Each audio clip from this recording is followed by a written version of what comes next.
Good afternoon. I'm Bob Berlin, Dupage County State's Attorney. With me are numerous members of the Downers Grove Police Department, the Warrenville Police Department, as well as Downers Grove Mayor Barnett. This morning, Deshaun Washington Davis, aged 19, from Chicago, and Emmanuel Embry, aged 19, also from Chicago, appeared in court in front of Judge John Kinsella, charged with multiple counts of aggravated vehicular hijacking. After a lengthy bail hearing on each defendant, bail was denied. Earlier this week, a 17-year-old juvenile appeared in court, and he was detained after a hearing.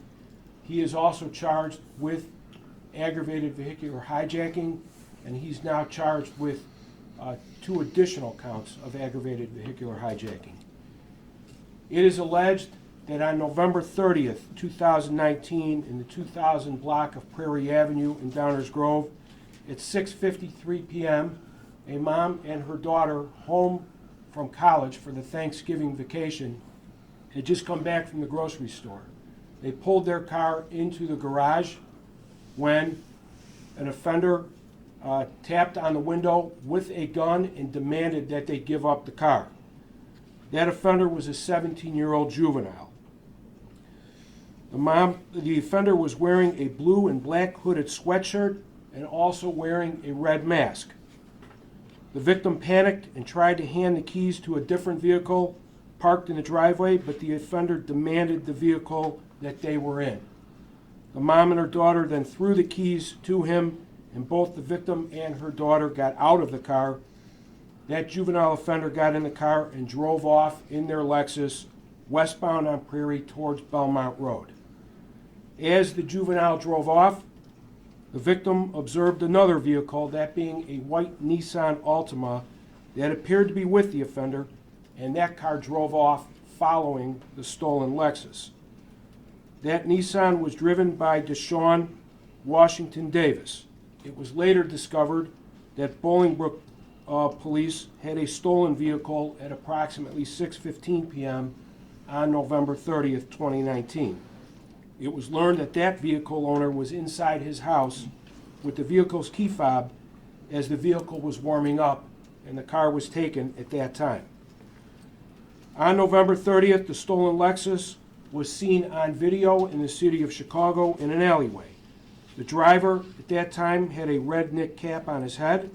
The driver was seen throwing items out the window, including property that belonged to the victim and her daughter, as well as items from a local grocery store, which is where the victims had been shopping just before they were carjacked.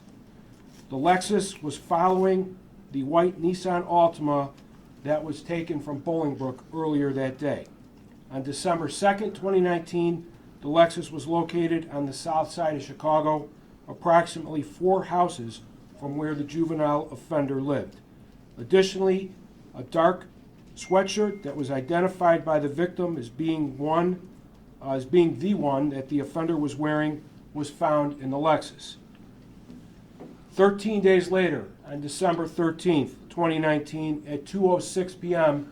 in Warrenville, a male victim had just driven home from the grocery store, and he was leaving his car, walking up to his house, when he was approached by 2 males who were both wearing masks, dressed in dark clothing, and they both were armed with firearms. One of those males was the same 17-year-old juvenile from the previous case. The other was the defendant, Embry. The offenders pointed their guns at the victim, demanded his car, as well as his keys and his wallet, and they drove off with his vehicle.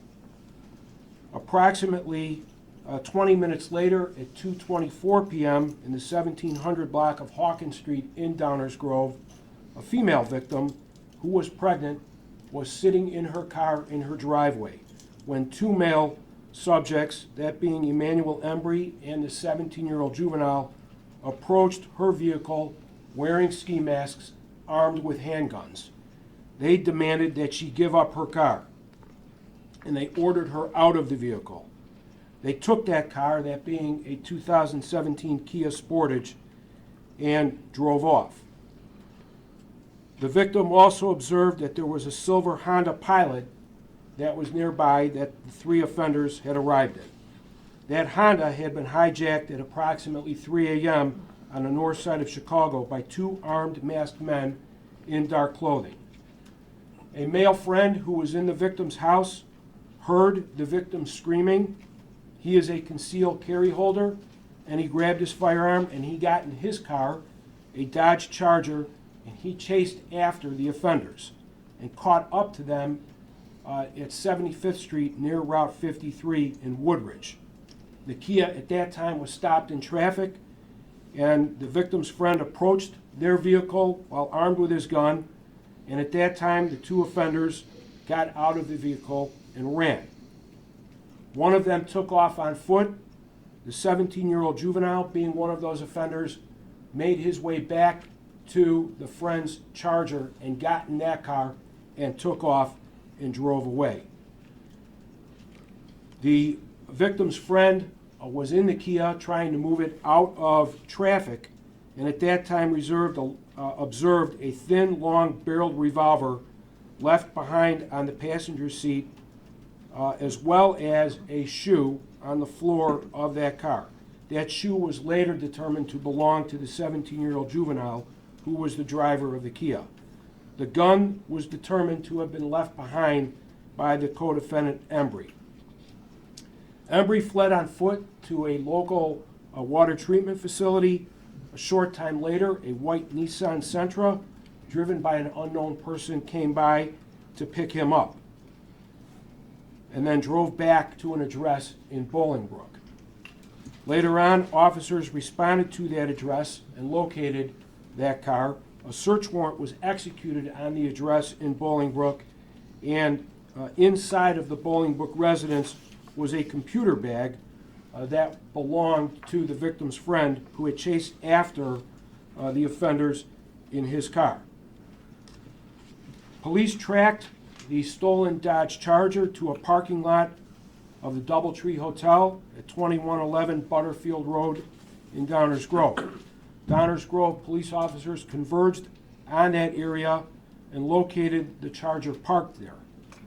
They conducted a high-risk traffic stop, and there were 3 occupants in that car, and all of them fled. One of them was the 17-year-old juvenile involved in all of these cases. He was apprehended on the loading dock of 2001 Butterfield Road, and in a trash can directly next to him was a red ski mask. Later, the police located inside of that Charger 2 loaded pistol grip shotguns, one on either side of the center console. One of those shotguns was loaded. The defendant, Deshaun Washington Davis, was at large until December 17th, 2019, when officers from the Downers Grove Police Department and other agencies converged on his apartment in the city of Chicago. The defendant was found inside with a cache of assault rifles and handguns, as well as body armor. Many of the firearms had defaced or obliterated serial numbers. During the course of this investigation, multiple photographs and videos on cellular phones and social media depict the juvenile, the defendant Davis, Washington, and Embry with firearms, flashing gang signs, and in stolen or hijacked vehicles. The defendant, Deshaun Washington Davis, is currently on bond for an aggravated UUW case out of Cook County. All of these defendants have been charged with aggravated vehicular hijacking, which is a Class X felony, and because of the use of a firearm, there's a minimum sentence of 22 years and a maximum sentence of 45 years in the Department of Corrections. It is alleged that these defendants, while armed with guns and wearing masks, committed severe crimes of violence and terrorized the people of DuPage County over a 2-week period. Today's charges and no bail orders send a strong message to those who would commit these crimes of violence that in DuPage County you will be held accountable. You'll be arrested, you'll be charged, and if proven guilty beyond a reasonable doubt, you will face long prison sentences. Today's charges also send a message to the citizens of DuPage County that law enforcement agencies in this county have your back. And with the Christmas and Hanukkah shopping season upon us and the holidays approaching, we want the people of DuPage County to feel safe and be able to go out and shop and conduct their daily business and not worry about becoming victims of violence. And today's charges send that message that they will be able to do so freely. I want to thank the Downers Grove Police Department, the Warrenville Police Department, the Chicago Police Department, and all of the other law enforcement agencies who worked so hard over the course of the last week on this investigation. I also want to thank Assistant State's Attorneys Kristen Sullivan and Nick Catazone, who spent days and nights away from their families working on this investigation, ultimately resulting in today's charges. At this time, I would like to introduce Chief Ray Toronto of the Warrenville Police Department. Thank you, Mr. Berlin. As you can imagine, an incident that occurs like this at 2 o'clock on a Friday afternoon creates a tremendous amount of fear within the community. I'd like to commend the officers of my detective division who worked tirelessly on this case, as well as the officers with the Downers Grove Police Department. When we have the type of crimes that these defendants are alleged to have committed, employing the use of a firearm, which goes on for days and in this case weeks, the amount of fear is immeasurable. I want to thank the State's Attorney's Office in DuPage County for the always untiring assistance of their attorneys in providing us legal guidance, helping us prepare legal documents so that we can further this investigation. Thank you. This time, Downers Grove Police Chief Shannon Gillette would like to say a few words. Good afternoon, and thank you for being here. I would like to begin by recognizing our exceptional team for their hard work and determination throughout this investigation. Since responding to the first carjacking, our patrol officers and our investigators worked tirelessly to gather evidence, to develop leads, and to apprehend those responsible for committing these crimes. I am proud to serve alongside the dedicated and capable team who made the identification and the arrest of these alleged offenders possible. While an arrest is only one part of the justice process, it is our sincere hope that this brings some comfort to the victims, their families, and our community. We'd like to thank our law enforcement partners for contributing their time, their resources, and their expertise to this case, specifically our counterparts in Warrenville, Woodridge, Bolingbrook, Darien, Lombard, the DuPage County Sheriff's Office, the Illinois State Police, the Chicago Police Department, and the FBI Violent Crimes Task Force. This was truly a multi-agency team effort. I would also like to thank DuPage County State's Attorney Bob Berlin and his staff for their guidance and for their unwavering support of DuPage County law enforcement. Assistant State's Attorney Kristen Sullivan worked alongside our detectives to develop a strong case and to ensure a successful future prosecution. And finally, I'd like to share a message with the residents of Downers Grove. You are truly our eyes and ears. We are grateful for those who contributed information and evidence to further this investigation. Because no community is immune from crime, we need your help to identify suspicious activity in our neighborhoods. Be alert, be aware of your surroundings, and do not hesitate to call 911 for assistance. The Downers Grove Police Department is committed to its mission to serve and protect our community, and we appreciate your support as our partners in public safety. I'd now like to introduce our mayor, Mayor of Village of Downers Grove, Bob Barnett.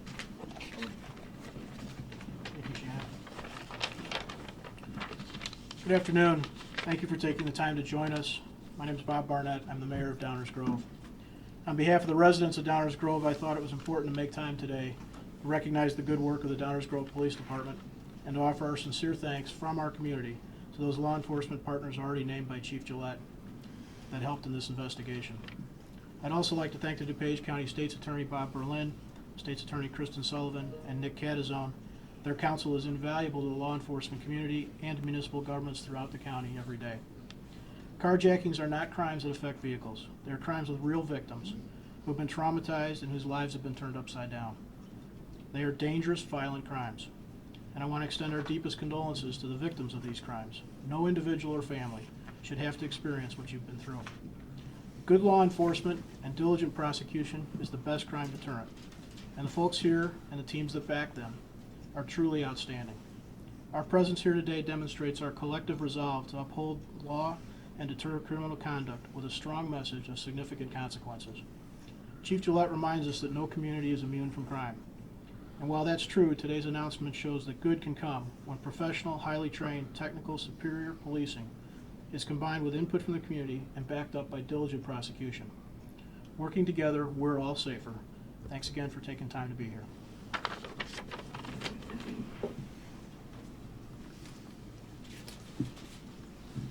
Other questions? Yes, I saw in court documents that there are orders for the defendants to avoid contact with certain people, including two other adult men, a Cordell Nichols and a Reginald Farr. Are they connected to this case, and if so, how? Those other offenders have been charged with possession of a stolen motor vehicle and unlawful use of a weapon. They were in possession of the Dodge Charger that was actually taken from the Downers Grove female victim's friend after he drove that Charger after them in the area of 75th Street and Route 53. So they're not part of the actual carjacking, but they were in possession of that vehicle later on, and they have been charged accordingly. And where were they arrested?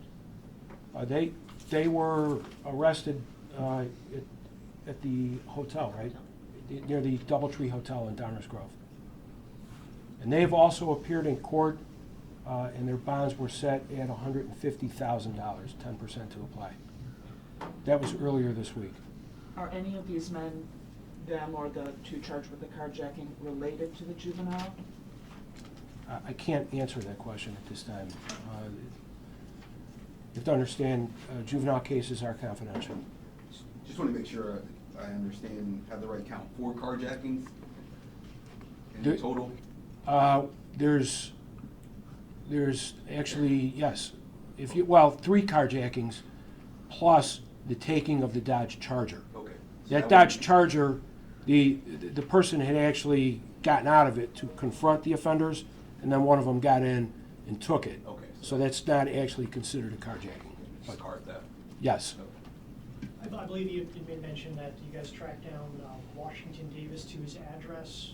Please correct me if I'm wrong, where you found a cache of assault rifles and body armor. Correct. Is that what do you believe that he was doing with the assembly of assault rifles and body armor?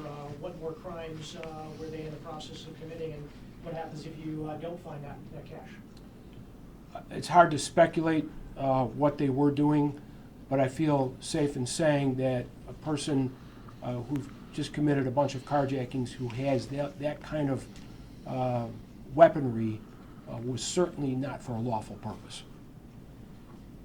Have you had an opportunity yourself or anyone else to speak with the victims? Any thoughts about how they're doing at this time and what a crime like this does to someone in that situation? I know that we will be in touch with the victims. I know the Downers Grove Police and the Warrenville Police have been in contact with the victims throughout this whole process. And what I can tell you is this. There is an immense social cost of crime to not only the victims of these crimes, but the entire community when violent crimes like this happen. This affects the entire community, and it affects the security and safety that people feel in their own community. And that's why today's charges send such a message to the members of the community that the people who commit these violent crimes are going to be held accountable. Does either city have like an alert system that if something like this happens, you send out a text message to residents, or would this be something that could benefit your cities? There are times. Step to the mic, please. Sure. There are times when criminal incidents or other emergencies happen in town, and we do have what's called a reverse 911 system that allows us to send out alerts. We're also very proactive in our public messaging, so we were sure to put out a press release on the upon learning about the hijackings to alert our community to be aware of their surroundings and to be alert. Was the actual, was the formal break in this case essentially just figuring out where that Dodge Charger was, getting that Dodge Charger, and from there kind of backtracking? You know, there were numerous breaks in the case, but the reality is these cases and the charges today are the result of just good old-fashioned, hard, dedicated police work. As the mayor said, as Mayor Barnett said, from trained professional police officers that we're very fortunate to have in this county, day in and day out. This is the type of work that we see from them on a day-to-day basis. And in my opinion, that's what makes this county such a great place to live, work, and raise a family. Sir, are we seeing more of these types of incidents, carjackings in the western suburbs? And for the police chiefs, were these spots picked at random? Why would he go from one spot to the other spot 20 minutes later? What I can tell you is that over the past 3 years, our felonies are up over 25% in Dupage County. While our DUIs and misdemeanors are down 38% actually, which is very good news, our felonies are up. Fortunately, most of them are nonviolent, but the good news is that when we have violent crimes like this, there is a strong and swift response. What advice, if any, could you give to people not to be a victim? You know, I think what we would all say in the law enforcement community is always be aware of your surroundings. And while we take our safety and our security for granted, especially in areas like Downers Grove and Warrenville, crime can happen anywhere. And everyone needs to constantly be on the lookout. And it's unfortunately, but that's the world we live in now. Is there anything you would like to add about the gentleman who was following the carjacker, who unfortunately got his car stolen as well? Was that a good idea? You know, I'm not going to say whether it was a good idea or not. Obviously, he was certainly licensed to carry a gun, and his efforts certainly helped in the apprehension of these offenders. Yeah, the final question I had for you is, all these individuals had a past probation, some serious charges on probation. Should you guys be even dealing with these folks out here, considering, you know, the crimes that they were on probation for? Is there some frustration? There is frustration, and there's frustration with the fact that one of these defendants is out on bond for an aggravated UUW case. And to me, that represents a failure of the new bail bond system that Illinois has. This is a person who should not have been out on bond, and as a result, he committed numerous violent crimes. And that is a failure of our system that needs to be addressed. And specifically, what was the suspect's name? That was Deshaun Washington Davis. Yes. Do you have an address where this car theft occurred? The car theft? Yeah. You mean the one of the Dodge Charger? Yes. It was on 75th Street Okay. near Route 53 in Woodbridge. And they ran up to the sewage treatment plant? One of the defendants, Embry, ran to the sewage treatment plant. The juvenile actually got into the Dodge Charger and drove off. Correct. What about the Good Samaritan? I don't know if you should call it the one who followed the men who witnessed the carjacking. That was 75th and. That was at 75th and Route 53 Okay, in good. Woodbridge. Mr. Yes. Berlin, will you be releasing any surveillance video or mugshots? mugshots of the adult offenders should be available on the sheriff's website. We can certainly make those, we'll make those available later on. The surveillance, all the video that was involved in the case is not going to be released only because the case is now pending, the charges are pending, and much of that will be used as evidence in the trials in these cases. Can we, you mentioned that several of the subjects had a criminal history. It's not in the press release. Is that going to be, can we get that from Paul Darrow? Was that mentioned in court this morning? Only what was mentioned in court. And you know, we can certainly tell you afterwards what was mentioned in court, but we are limited to what's in the public record. Yeah, it was not in court this morning, Yes. so. I know, those are Supreme Court rules that guide us in that. Okay, thank you very much.